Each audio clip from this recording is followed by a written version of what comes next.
बांग्लादेश के हिंदुओं के लिए भारत खोले फाटक, पाकिस्तानियों को वापस भेजो, साध्वी प्राची।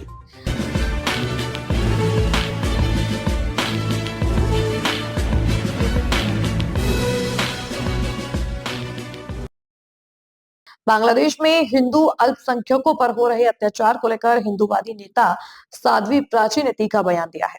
उन्होंने भारत सरकार से मांग की है कि बांग्लादेश की सीमा के फाटक खोलकर वहां के पीड़ित हिंदुओं को हिंदुस्तान लाया जाए। साथ ही भारत में रह रहे अवैध बांग्लादेशी और पाकिस्तानी नागरिकों को देश से बांग्लादेश भेजा जाए। मुजफ्फरनगर में मीडिया से हुई बातचीत में साध्वी प्राची ने कहा कि बांग्लादेश में हिंदुओं पर हो रहे हमलों और हत्याओं को लेकर उन्हें गहरा दुख और आक्रोश भी है। उन्होंने आरोप लगाया कि जो नेता गाजा पट्टी जैसे मुद्दों पर मानवीयता की दुहाई देते नजर आते हैं, वे बांग्लादेश के हिंदुओं के साथ हो रही हिंसा पर खामोश बैठे हैं।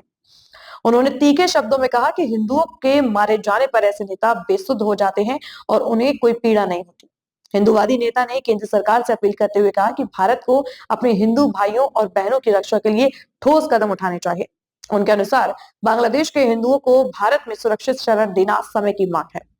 इसके साथ ही उन्होंने यह भी कहा कि भारत में अवैध रूप से रह रहे बांग्लादेशी और पाकिस्तानी नागरिकों के खिलाफ सख्त कार्रवाई करते हुए उन्हें देश की सीमा से बाहर भेजा जाना चाहिए या भी बांग्लादेश भेज दिया जाए। राष्ट्रीय स्वयंसेवक संघ प्रमुख मोहन भागवत द्वारा बांग्लादेश में हिंदुओं को लेकर दिए गए बयान का समर्थन करते हुए साध्वी प्राची ने कहा कि हिंदू एक रहेगा तो सुरक्षित रहेगा।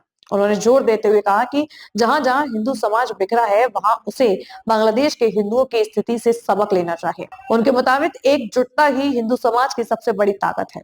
साध्वी प्राची ने यह भी कहा कि उन्होंने भगवान भोलेनाथ से हिंदू समाज की रक्षा और सुरक्षा के लिए प्रार्थना की है। उन्होंने समान नागरिक संहिता लागू किए जाने की भी मांग दोहराई और कहा कि यह देश हित में आवश्यक है। साथ ही उन्होंने गृह मंत्री और केंद्र सरकार की टीम की सराहना करते हुए कहा कि सरकार इस दिशा में बेहतर काम कर रही है। अपने बयान के अंत में साध्वी प्राची ने दोहराया कि हिंदुस्तान हिंदुओं का है और देश की सुरक्षा व सामाजिक संतुलन बनाए रखने के लिए कड़े फैसले लेने का समय आ गया है।